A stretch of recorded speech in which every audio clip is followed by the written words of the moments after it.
tekstual. Kita khotbahnya tentang amanat agung. Ada pergilah, kemudian ada jadikanlah, ada baptislah, dan ajarlah. Nah dari sini kita sudah bisa runut karena sesuai dengan teks yang kita baca. Itulah khotbah tekstual. Apa? Khotbah yang sesuai dengan teks yang kita baca. Sama seperti saya bilang tadi tentang tetaplah mengucap syukur. Maka kita akan membahas apa tentang tetap mengucap syukur. Seperti itu. Nah contoh yang lain tentang khotbah tekstual bahwa khotbah ini adalah sebagai sebuah analisa atau penjelasan dari sebagian singkat dari kitab suci. Bisa satu ayat tunggal atau teks. Jadi khotbah tekstual itu bisa satu ayat atau bisa beberapa ayat. Karena ada orang sering bilang tetaplah bersuka cita, atau tetaplah bersyukur, tetaplah berdoa. Yang satu Tesalonika 5 itu sering dibuat. Atau tentang Injil sepenuh, Kisah Para Rasul 2 ayat 38, kita khotbah tekstual.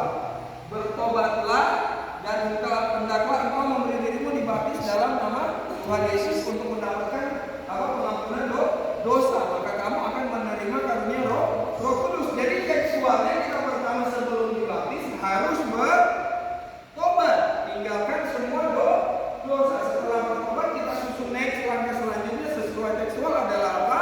Kita memberi diri dibaptis di dalam nama Yesus. Kemudian apa? Kita menerima karunia Roh Kudus. Ini yang dinamakan tekstual, artinya berdasarkan teks. Kemudian khotbah ekspositori. Khotbah ekspositori adalah khotbah yang urayanya didasarkan pada sebuah bagian Alkitab yang secara menyeluruh atau seringkali panjangnya satu pasal atau lebih. Jadi kata kasarnya khotbah yang berdasarkan uraian panjang terdapat di dalam Alkitab. Contoh misalnya, kalau dalam Timotius atau Titus, ciri-ciri seorang penatua, betul?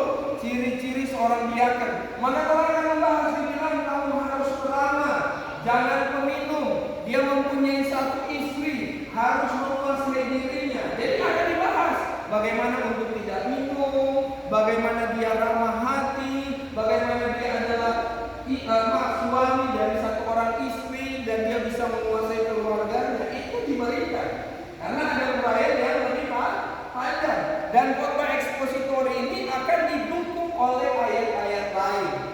Misalnya harus menjadi kepala keluarga yang baik. Karena kita ambil dari 1 Timotius, kita ambil lagi dari apa? Efesus 6. Karena di situ bicara tentang suami dan istri. Berarti kalau dia suami harus menghormati istri, kita tambah. Itu namanya ekspositori, mengeksplor. Kita mengekspositori dari uraian panjang itu. Kemudian yang terakhir adalah yang ketiga, itu berdasarkan bentuk adalah khotbah topikal. Khotbah yang sesuai topik. Misalnya dalam keadaan duka ada Tuhan menghibur ketika kita kehilangan. Atau misalnya contoh hadiah yang terbesar ketika kita mengucap syukur. Itu ada hal-hal yang kita bisa lihat. Atau bagaimana